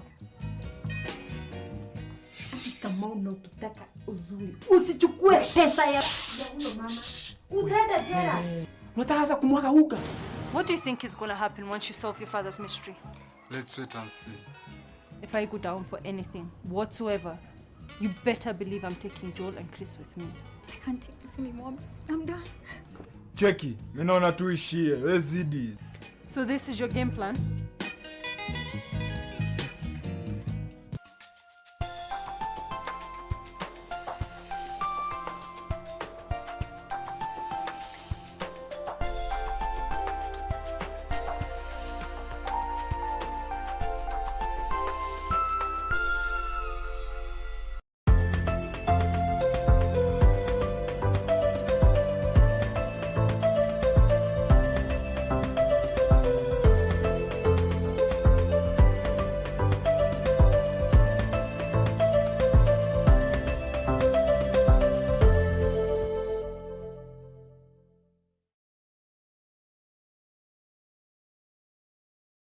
The advent of the novel coronavirus pandemic globally has seen different measures put in place to mitigate the spread of the virus. With this, there has been an exponential increase in the use of face masks for protecting oneself against the virus. Among the is the deaf and hard of hearing. According to World Health Organization (WHO), hearing loss may result from genetic causes, complications at birth, certain infectious diseases, exposure to excessive noise, and aging. In Kenya, as stated by the Kenya National Population Census 2019, there are 918,270 deaf people in Kenya aged above 5 years. This is a significant number that cannot be ignored, and therefore we went out to meet and interact with this community to find out exactly how their lives have been impacted and how they're managing since the pandemic, as most of them rely on lip reading to communicate, yet they must wear masks. Abdon Nestor and his wife Elizabeth Agot live in Umoja Estate in Nairobi with their 3 hearing children, and through our sign language interpreter Stacey Dorcas, they talk to us about how challenging it has been since the onset of the COVID-19, especially in communicating with other people. We ask him if wearing of block masks affects communication among the deaf community, and this is what he had to say.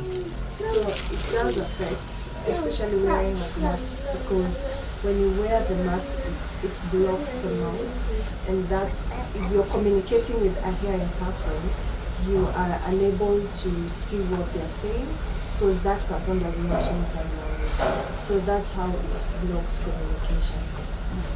And on learning in schools for deaf children, this is what Abdon has to say. So with learning, for deaf children, it's really good gadgets. For hearing children, it will be simple. Even if the teacher has a mask on, at least they can hear. But for deaf children, it's hard because they won't lip read. So if the teacher, for example, is writing with chalkboard, then how will the deaf children get to understand what the teacher is saying? If at all the teacher is showing the back. So that's why it's very important for the teacher, while using sign language, you have to have face contact, eye contact, so that even if the teacher will miss a sign, but the teacher will show it through the lips, then the children will understand. Our next stop is Kariobangi South Estate in Nairobi. Here we meet Maureen Wayego, a mother of two, Ann Njoki, who is 9 years old and is deaf. Her son Wilfred Kimani is 6 years old, but he can hear. She talks to us on some of the challenges a deaf child can go through and how the transparent masks have been like a savior to her daughter Ann. Anita, nilijuanga nilinotisingi mtoto after 1 year to 2 akielekea 2 years hivi, nikiweka loudspeaker aski, nikiweka hata TV hivi mtoto amki, nikimuita itiki, nikateka action nikampeleka akiwa na 2 years sasa usi. Kwenda huko usi akapimwa hizo vitu zote akaonekana ni deaf. During this corona ni shida communicate na mtu huyu. Ama akiwa na hizo mask zingine ni shida tupu. Unapata mtoto anaangalianga lips venye pronounce venye unaongea ndio ajue venye unashikanishe. Akiwa hizo zingine itabidi ana struggle, but akiwa na hii unajua venye mta communicate na yeye na tuna go through. Hizi mask zinasaidia kuliko zile zingine. Na sijui tunaweza zitoa wapi. Na si watoto wengi wako na hizi mask. Na watu ni wengi sana wako deaf. Wako wengi, ukienda manyumbani utawapata. Ni wengi. Na sijui tutazipata wapi hizi mask. Hata mimi nikuwa nilipewa. Unapata hadi shule sio wengi wako nazo, ni 2 peke yake. Na watu ni wengi, wako wengi kwa class. Wengine wako na zile zingine au wako na hizi. Unapata hata wangu wako baadhi yako na bahati ako na hii. Yeye hana shida ya kushinda kitu akitoa akicommunicate. Wale wengine unapata anatoa ndio. Unajua kitu ya first of all ujue mwingine na mwingine huwezi jua mwenye ako na corona. Unaona? Unapata anashika hapa anajiguza yeye mwenyewe. Unashindwa mtu anatoa wapi ugonjwa, lakini ni ile kushikashika. But akiwa na hii, akiwa ameweka atashinda kitu ama kijiguza. Our search for benefits of these transparent masks takes us to Homa Bay County, where we meet another parent whose daughter, a deaf child, has benefited especially in school from using the transparent masks. This is Triza Amambo, also a mother of 2 children, Blessing Waka, a 9-year-old girl who was born deaf, and her sister Precious Amunga, who is not deaf. Triza did not know Blessing was deaf until she was 6 months old. According to her, it has been a tough journey with her firstborn child, especially in communicating with other people during the COVID-19 pandemic that now forces everyone to wear face masks for protection. Her consolation came when a friend introduced her to the transparent masks. Na nilinotice Blessing ni deaf akikuwa na miezi 6. Juu daktari ndienda kwa daktari akaniambia mtoto ni deaf na itabidi ukubali ni deaf. So akaniambia ningoje ikifika miaka 5 niende waniandikie barua kumpeleka shule. So nikaenda St. Anne's wakanipea barua nikampeleka shule. Kumpeleka shule. Nikaona at least ameanza kuimprove. Nimeona improvement sana kwa mtoi. Then hii wakati wa corona nimeona pia improvement, especially vile hizi mask zilikuja. Hizi mask vile zilikuja zimeleta improvement kwa Blessing juu communicate na watu. Hata shule na communicate na teacher. Pia teacher ameniambia kuna improvement sana. Tonight on KBC Channel 1. If your daughter won't cooperate, then you're being useless. So you do what you have to do, but I want her to have enough nutrition and to get stronger. Is that clear? If you had told me that you already had a partner, everything about us would have been completely different, Dad. Believe me, I had tried. Honestly.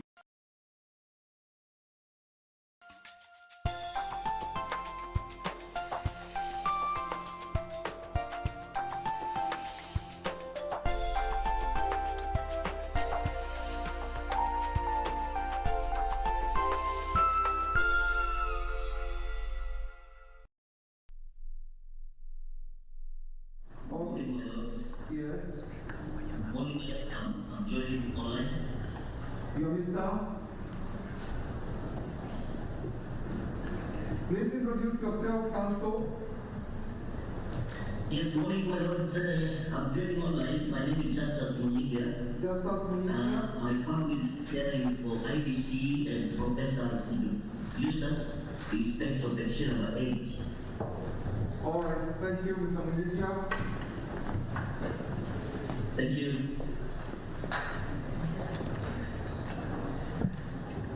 Your Lordship.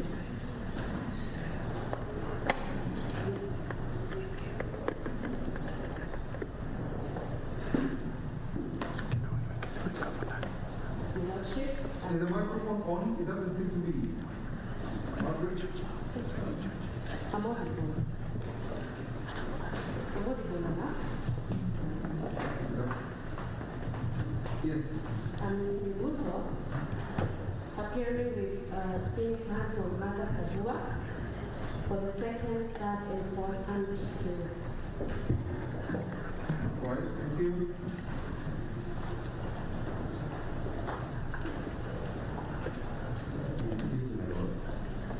My name is Ian Witty.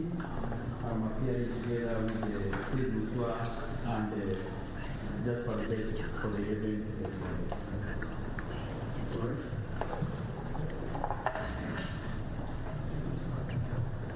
My name is Chairman. In this application, I call you to Mr. for the 26th respondent and also here for the project and but he is not listed. Is there any other counsel who is introducing himself or herself? Let's do it faster. All right. Then the next one will be E-163 of 2021 on the Bottom General versus David and others. This is the one that is that one here together with the Senior Counsel for the Division for the applicant. And that is thank you. May it please my ladies and my lord, my name is Nelson Harvey. I appear for the first to the fifth respondents together with Ms. Esther Mao. Thank you. May it please you, my lord, and my ladies. My name is Elias Mutuma, appearing for the 7th, 8th, and 9th respondents.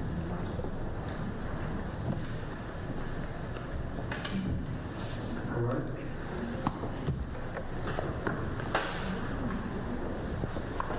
Any other counsel in E-163? Yes, my lord. My lord and my ladies, my name is Mudomi Nkoru, appearing together with Moraro Moke for the 13th respondent. All right. May I please you, my lord? Yes. My name is Wanguma. I do appear for the 15th and 17th respondent. Yes. I'm also going to bring for Mr. Uyoni for 14th and 16th respondent. All right. Thank you. It is an honor. I am a Lord Chair and the first respondent. Very well, thank you. Any other counsel? May it please the court. My name is Kanjama. I'm appearing with Mr. Mwoki for the proposed 17